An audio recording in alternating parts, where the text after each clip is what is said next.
தேவன் கொடுக்கிற எல்லாவற்றுக்காகவும் ஆண்டவருக்கு நன்றி சொல்ல வேண்டும். உபாகமம் 28 அவருடைய சத்தத்துக்கு உண்மையாக செவி கொடுக்கிற பொழுது இப்பொழுது சொல்லப்படும் ஆசீர்வாதங்கள்லாம் உங்க வாழ்க்கையில வந்து பழிக்கும்னு சொல்றாரு.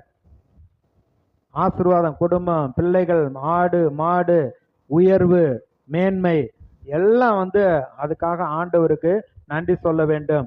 யோபு விஷயத்துல சாத்தான் போய் கர்த்தர்கிட்டே சொல்றான், அவன் விருதாவாக தேடுறான், நீ அவனுடைய கைகளின் கிரியைகளை ஆசீர்வதித்தீர், தேசத்திலே சம்பத்து பெருகிட்டு, உமக்கு கீழ்ப்படிஞ்சு உண்மை தேடி வந்ததுனால எல்லா ஆசீர்வாதமும் உண்டாயிருக்கு அப்படின்னு சொல்றான். அவனே சொல்றத பார்க்கிறோம்.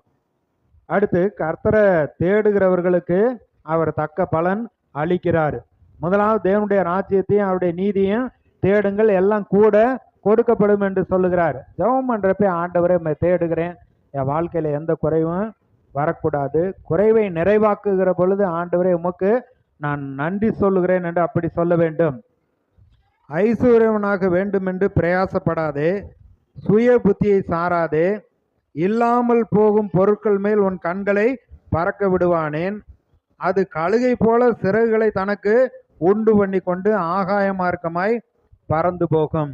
அதாவது அதுக்காகவே மனைவி, பிள்ளைங்க, சர்ச்சு, பைபிளுக்கு, ஜபம் எல்லாத்தையும் விட்டுட்டு சம்பாதிக்கணும், இந்த காலத்துல சம்பாரிச்சுக்கிட்டா தானே நல்லா இருக்கும் அப்படின்னு கர்த்தரை விட்டுட்டு சம்பாதிக்க போறப்ப ஆவிக்குரிய பலன் நமக்கு இல்லாமல் போய் விடுகிறது. கர்த்தருக்கு நம்ம நன்றி சொல்லிட்டு அவரை கனப்படுத்தி விட்டு அதுக்கப்புறம் நீங்க போகிறப்ப உங்களுக்கு வருகிறது ஆசீர்வாதமாக இருக்கும் அப்படின்னு வந்து கர்த்தர் சொல்றத பார்க்கிறோம். அதே அதிகாரத்துல 15, 16, 17, 18 வசனம், என் மகனே உன் இருதயம் ஞானமுள்ளதா இருந்தால் என்னிலே என் இருதயம், அப்ப உன் உதடுகள் செம்மையானவைகளை பேசினால் என் உள்ளிந்திரியங்கள் மகிழும். கர்த்தர் வந்து நம்மளை பார்த்து சந்தோஷப்படுறாரு.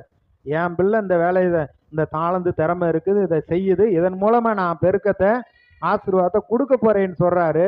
நீங்க கர்த்தரை நம்பி வேலை செஞ்சுக்கிட்டே இருக்கிறப்ப அவர் வந்து சந்தோஷப்படுறாரு. உன் மனதை பாவிகள் மேல் பொறாமை கொள்ள விடாதே, நீ நாடோறும் கர்த்தரை பற்றும் பயத்தோடு நிச்சயமாகவே முடிவு உண்டு, உன் நம்பிக்கை வீண் போகாது.